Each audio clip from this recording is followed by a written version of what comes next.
iwe ni Adam. Melo iwe ni Adam. Melo iwe ni Adam renu kọlọsí. Melo iwe ni Adam. Melo iwe ni Adam. Melo iwe ni Adam renu kọlọsí. Melo iwe ni Adam. Melo iwe ni Adam. Melo iwe ni Adam renu kọlọsí.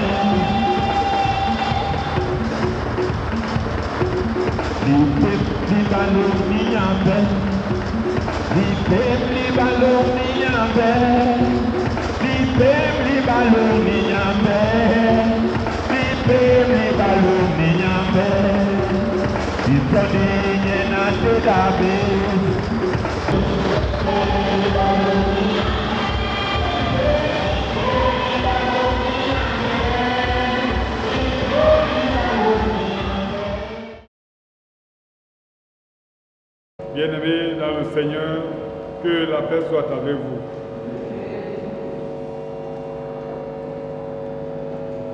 Nous avons annoncé dimanche passé que nous ouvrions une nouvelle série d'entretiens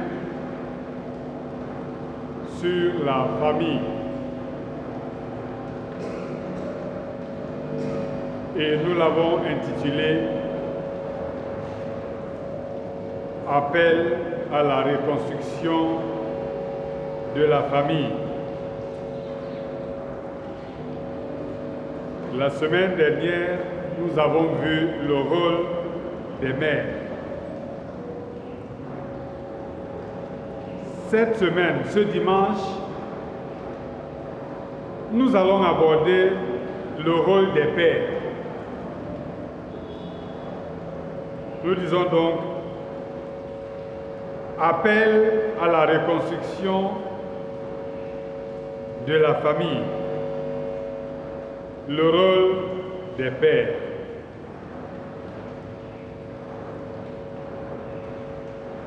Le texte que nous venons de lire met en scène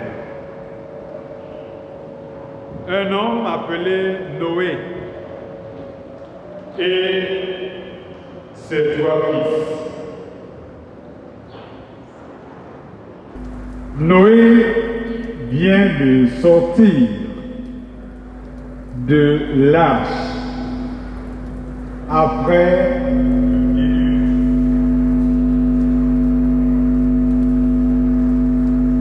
la parole de Dieu nous présente Noé au chapitre 6 comme étant un homme juste, un homme agréable à Dieu, un homme intègre, un homme qui marchait avec Dieu. Et l'on peut dire que c'est à ce titre d'homme intègre, marchant avec Dieu, que Noé bénéficie de la grâce d'être instruit par Dieu pour la construction de l'arche qui lui servira de refuge à lui et à ses enfants et à un couple de chaque espèce animale. Après le déluge donc, le texte lu ce matin nous dit que Noé commença à cultiver la terre et il planta de la vie. En fait, on peut dire ici, selon certaines traductions, que Noé est le premier cultivateur de la vie. Il est le premier viticulteur. Il n'est certainement pas le premier agriculteur parce que déjà dans le début de la Genèse, nous savons que Caïn était cultivateur et Abel était berger. Mais Noé semble être le premier viticulteur, le premier cultivateur de la vie. Il a donc cultivé, il a récolté, il est heureux, il est joyeux. Son champ, sa vie a produit abondamment. Et pour se réjouir, pour se délecter du fruit de son labeur, le verset 21 nous dit, il but du vin. Naturellement, il n'a pas cultivé pour jeter, il a cultivé pour consommer. Après avoir cultivé, Noé but du vin. Mais il ne s'arrêta pas. Après avoir bu, il s'enivra. Noé est donc un père de famille qui boit. Il boit du vin. Et il ne boit pas à la limite de ce que peut supporter son organisme. Il boit au-delà, jusqu'à l'ivresse. Je n'ose pas dire que Noé était un alcoolique, un ivrogne. En tout cas, le texte nous présente Noé comme un père de famille ivre. Et parce que Noé, père de famille, est ivre, il se livre en spectacle. Vous voyez comment ça va ensemble. Il est ivre et il se livre en spectacle. Un peu comme cet ancien de l'église à qui il avait été demandé de faire la lecture un jour lors d'un service cultuel. Il se leva, titubant, avança vers le lutrin, sa Bible en main, il la tenait à peine. L'ayant ouvert, il prononça la phrase suivante. Chers frères et sœurs dans le Seigneur, nous lisons aujourd'hui dans le 2e livre de Corinthiens. Et le pasteur qui devait prêcher après cette lecture avança et commença son intervention par ces paroles de prière. Seigneur, viens au secours de ton Église, car nous titubons entre les livres et les litres. Noé est un chef de famille, un père de famille qui titube à cause du vin. Il se livre en spectacle. Le texte nous dit que Noé, après avoir bu du vin, se découvrit au milieu de sa tente. Noé se déshabille sous l'effet du vin. Il livre sa nudité en spectacle au milieu de sa tente. Et son fils, Cam,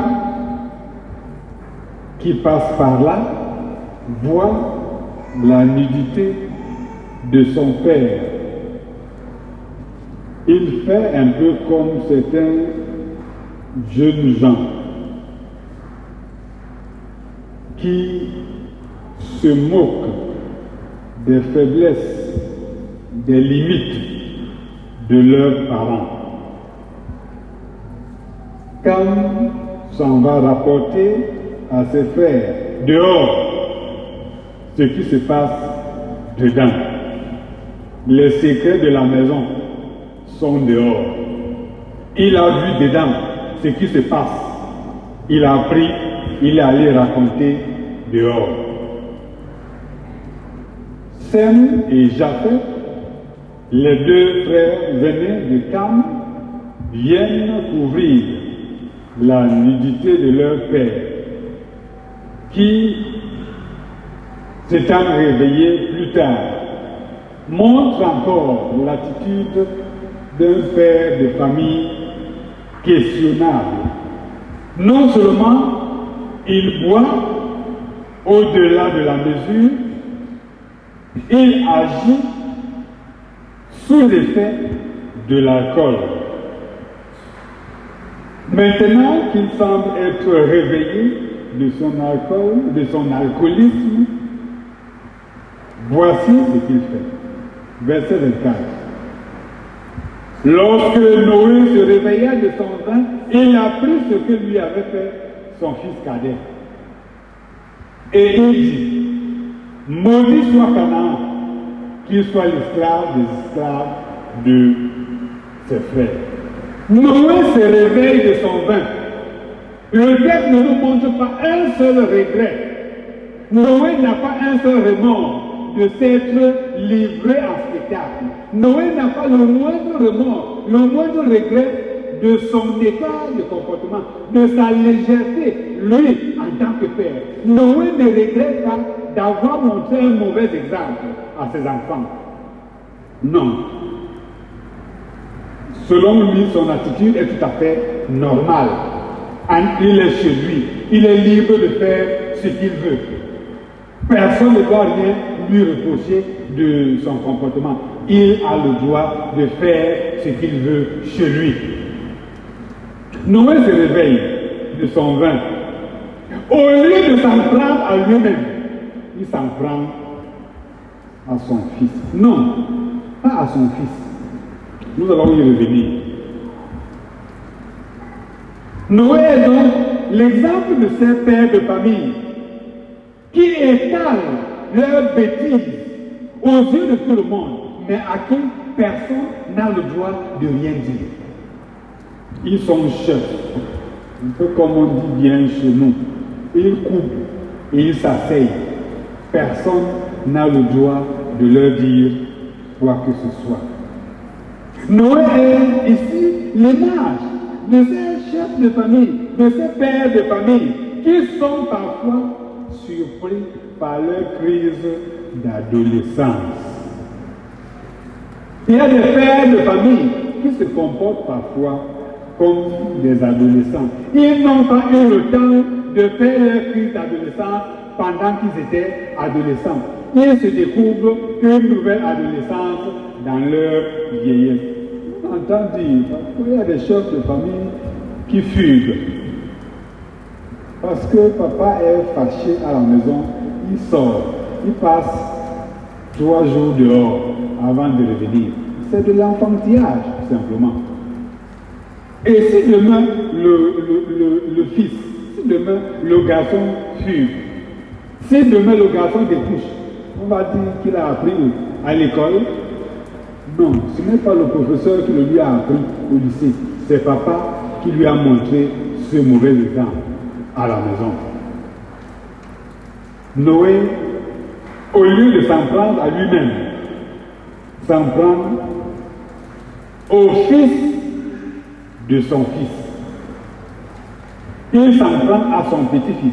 Parce que dans le texte, il est clairement dit que c'est Sem, Cam et Japheth qui sont les fils de Noé. Canaan est le fils de Cam, c'est-à-dire que Canaan est le petit-fils de Noé. Maintenant, Noé se réveille de son vin, il maudit son petit-fils. L'enfant d'autrui a quoi à voir dans ses bêtises?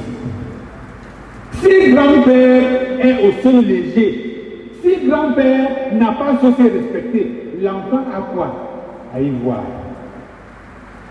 Noé montre encore là l'attitude de certains pères de famille à la parole légère.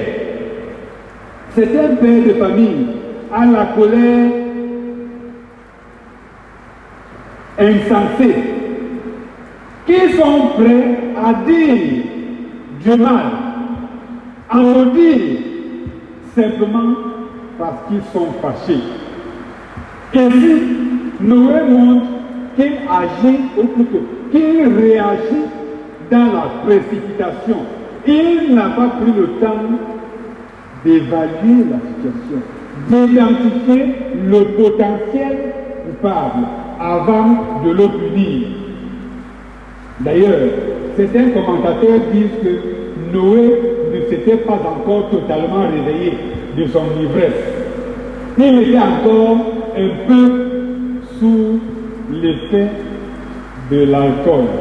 Souvenez-vous bien qu'en Genèse chapitre 1, verset 28, Dieu donne à l'homme comme devoir de dominer la terre, d'assujettir la terre.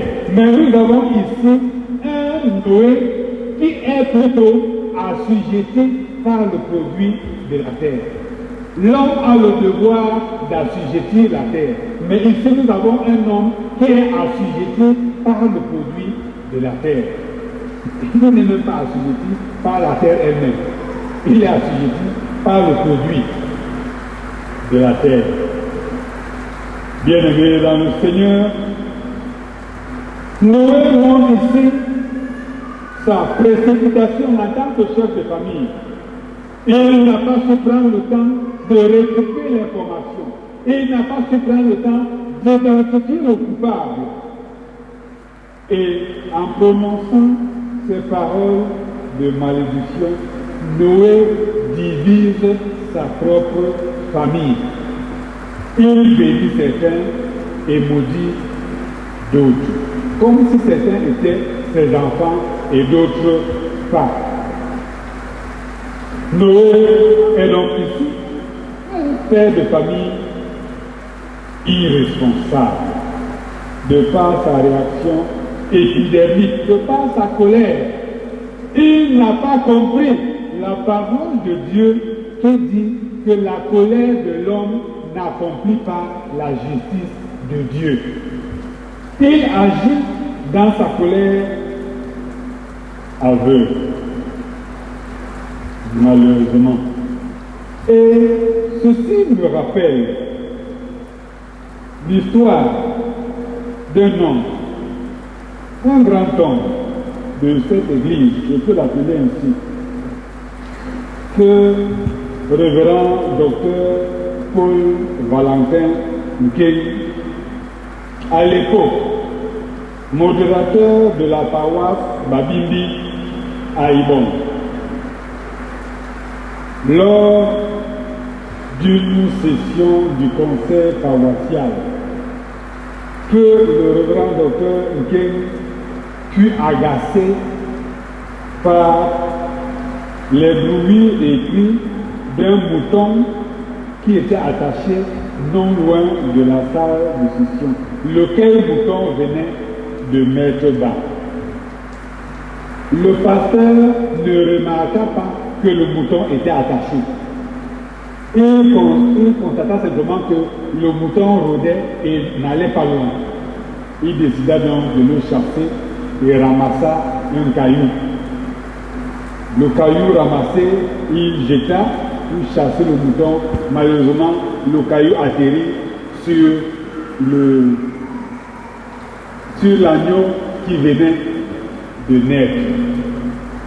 Et la force du caillou tua le nouveau-né. Le pasteur Ken a porté le poids de cette affaire pendant plusieurs jours parce qu'il se sentait coupable d'avoir tué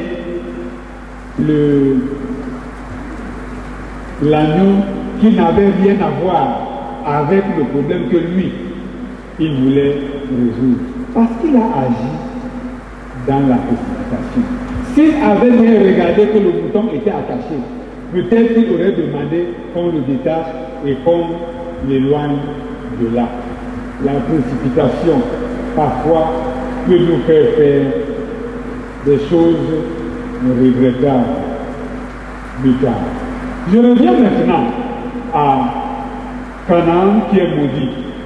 Il faut le dire ici. Certaines personnes ont voulu utiliser ce texte de Genèse 9 pour justifier que les Africains soient colonisés, dominés par les autres. pour justifier la maltraitance de la race noire, au motif que c'est l'ancêtre des Africains qui a été maudit par son père Noé. Non. Dans le texte,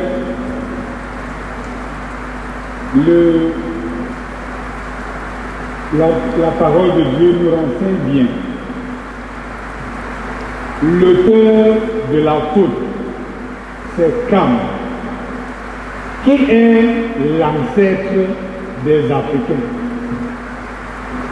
Mais l'objet de la malédiction, c'est Canaan, qui est l'un des fils de Cam. Parce que si Noé avait maudit Cam, son fils, qui était le père de Cush, Cush étant l'un des ancêtres des Africains, on comprendrait que la malédiction soit sur les Africains. Mais celui qui a été maudit, c'est Canaan, le frère de Cush. Il n'a donc pas à justifier que la race noire ait été maudite par Noé. Celui qui a été maudit, c'est l'ancêtre des Cananéens. Ce n'est pas l'ancêtre des Africains. Il faut que cela soit bien compris. Maintenant, Noé, nous l'avons dit, se montre ici comme un père de famille, malheureusement irresponsable. Et nous revenons à ce que nous disions au début. Noé a été vu par Dieu lui-même comme étant un homme intègre. Le chapitre 6 nous le dit, versets 8 et 9. Mais Noé trouva grâce aux yeux de l'Éternel. Voici la postérité de Noé. Noé était un homme juste et intègre dans son temps. Noé marchait avec Dieu. Noé engendra 3 fils, Sem, Cam et Japheth.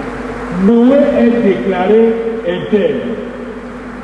Et le texte que nous avons lu ce matin nous dit qu'après le déluge, c'est-à-dire quand Dieu constate, quand Dieu voit que Noé est intègre, il le choisit, lui et sa famille, et décide de détruire le reste.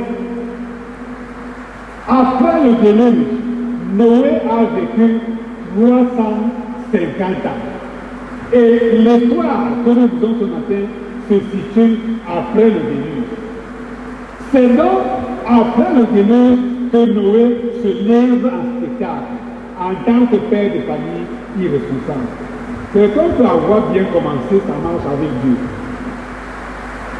Il peut avoir même reçu de Dieu le témoignage de son intégrité, de sa probité, mais à un moment donné, il se livre à la perversion. Le texte nous le montre. Ce n'est pas le début de la course qui importe, c'est la fin. Vous êtes un bon père de famille, vous avez bien pensé.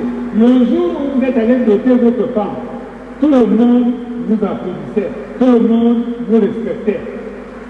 Vos enfants sont nés, tout le monde vous citait en exemple. Et après quoi? Si vous êtes un père de famille versé dans le genre de choses dont il est dit ici de Noé, alors vous devenez un père de famille irresponsable. Si vous êtes un père de famille qui, à votre âge, discute les petites filles avec vos garçons, vous êtes un père de famille irresponsable. Si vous êtes un père de famille réputé comme étant le parfait menteur qui n'a jamais perdu de procès parce qu'il sait manier la langue, vous êtes un père de famille irresponsable. Si vous êtes un père de famille qui a la réputation de fréquenter des milieux non fréquentables, non recommandables, vous pouvez être pasteur, vous pouvez être ancien de l'église, Vous pouvez être diable. Vous pouvez être le fondateur de l'église presbytérienne camerounaise. Mais parce que vous êtes dans ces choses-là, vous êtes un père de famille irresponsable. Et devant Dieu, vous êtes simplement un cadavre ambulant. Appel à la reconstruction de la famille. Aujourd'hui, nous abordons le rôle des pères. Et nous voyons en Noé un mauvais exemple de père. Pourtant, Noé a bien commencé. Mais le texte nous montre que Noé est en train de mal terminer. C'est aussi pour cela que la parole de Dieu dit que la fin d'une chose vaut mieux que son commencement. Bien-aimés dans le Seigneur, une fois de plus, nous disons que l'Église sera demain ce que nous aurons bâti aujourd'hui. La famille sera demain à l'image des enfants que nous éduquons aujourd'hui. La société sera demain ce que nous sommes en train de construire aujourd'hui. Revenons donc ensemble, ressaisissons-nous et donnons à la société, donnons à la nation camerounaise des citoyens intègres, donnons à la société des enfants qui seront demain des hommes et des femmes intègres. Donnons à l'Église des pasteurs, des anciens de l'Église, des diacres, des fidèles qui craignent Jésus-Christ et qui marchent selon le commandement de Dieu. Car c'est là les hommes et les femmes que Dieu recherche dans l'Église. Malheureusement, la prophétie d'Ézéchiel nous dit que Dieu cherche et lui-même finit par ce constat amen. Je n'en trouve aucun. Peut-il, parmi nous ce matin, trouver un seul, une seule, qui sache garder son cœur dans l'intégrité pour faire la volonté de Dieu, malgré ce que cela peut lui impliquer. Le Seigneur est fidèle. Il n'abandonne pas ceux qui se confient en lui. Appel à la reconstruction de la famille. Ce matin, nous avons abordé le rôle des pères. Amen. Nous rappelons à tous que la famille reste la cellule de base de la société et de l'Église. Bâtir des familles stables, c'est construire une Église stable et une société stable. Dans cet effort de construction, de reconstruction, chacun a son rôle à jouer. Nous avons abordé ce matin Noé comme un mauvais modèle de père. Prions encore nous. Seigneur, tu nous veux à toi et tu nous veux à ton service. Mais bien souvent, nous nous laissons aller dans nos égarements à cause des situations et des choses de cette terre que toi tu nous as demandé d'assujettir. Nous prions, nous Seigneur de notre Dieu, que tu donnes à chacun de nous de se voir tel que toi tu le vois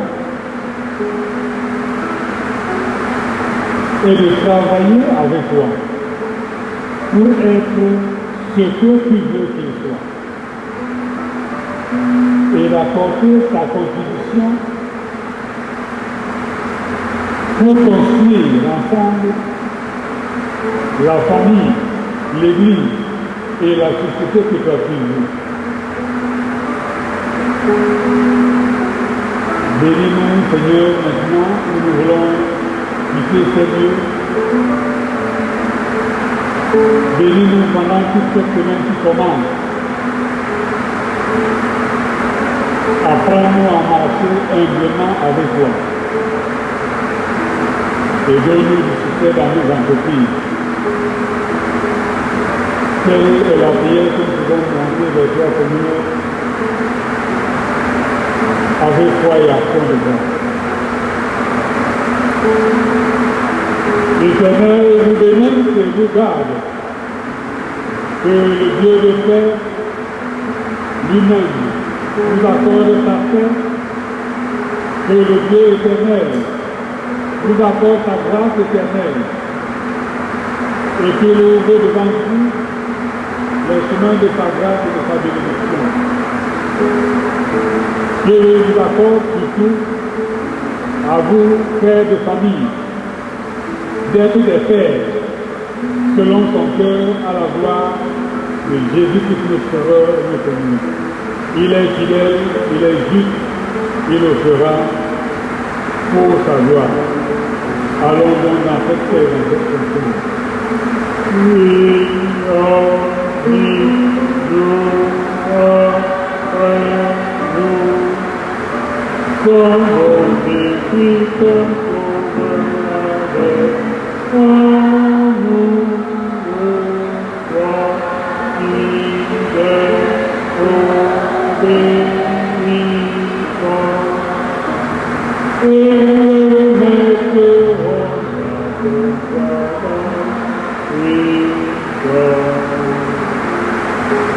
Amen.